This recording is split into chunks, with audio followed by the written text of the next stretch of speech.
Assalamualaikum warahmatullahi wabarakatuh. Perkenalkan, nama saya Kina Raini. Di sini saya akan menjelaskan materi akuntansi manajemen mengenai penganggaran untuk perencanaan dan pengendalian. Pertama-tama di sini ada definisi peran dari penganggaran. Yang pertama ada planning, yaitu suatu proses mengidentifikasi dan tindakan yang diperlukan untuk mencapainya. Yang kedua ada budget atau anggaran, yaitu suatu ekspresi kuantitatif suatu rencana yang dinyatakan dalam satuan fisik atau keuangan atau keduanya. Dan yang terakhir ada pengendalian, yaitu suatu proses menetapkan standar, memperoleh umpan balik mengenai kinerja yang sesungguhnya, dan melakukan koreksi apabila kinerja menyimpang dari rencana. Selanjutnya ada keterkaitan antara perencanaan, operasi, dan pengendalian. Pertama, di sini ada perencanaan rencana strategis, lalu di bawahnya ada tujuan jangka pendek, di bawahnya lagi ada tujuan jangka pendek, di bawahnya lagi ada anggaran, dan di bawahnya lagi ada operasi yang meliputi produksi, penjualan, dan pelayanan.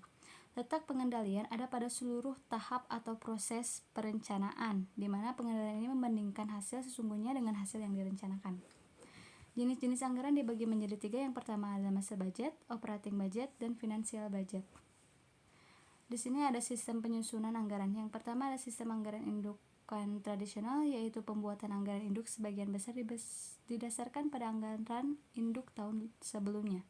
Yang kedua ada zero based budgeting, yaitu manajer mempertanggungjawabkan hasil menjustifikasi setiap aktivitas yang direncanakan dan taksiran biayanya soal aktivitas tersebut baru pertama kali dilakukan.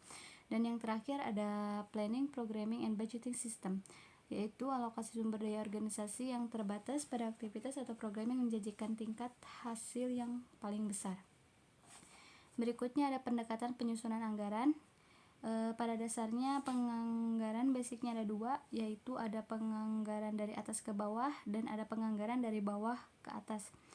Penganggaran dari atas ke bawah contohnya itu struktur organisasi, di mana top levelnya itu membuat anggaran. Selanjutnya ada pengumpulan informasi untuk penganggaran. Yang pertama ada manajer anggaran menginfokan ke semua bagian untuk mengumpulkan data anggaran. Datanya ini berasal dari banyak sumber. Yang kedua ada data historis, yaitu berdasarkan harga tahun lalu dan penjualan tahun lalu. Dan yang ketiga ada perkiraan penjualan, yaitu dasar penyusunan anggaran. Dan yang terakhir ada perkiraan variabel lain yang terdiri dari perkiraan biaya dan perkiraan kas. Selanjutnya ada penyusunan anggaran operasional juga. Yang pertama ada anggaran penjualan, anggaran produksi, pembelian bahan baku, tenaga kerja, overhead pabrik, persediaan akhir barang jadi, harga pokok penjualan, biaya pemasaran, biaya riset dan pengembangan, biaya administrasi, dan anggaran laba rugi.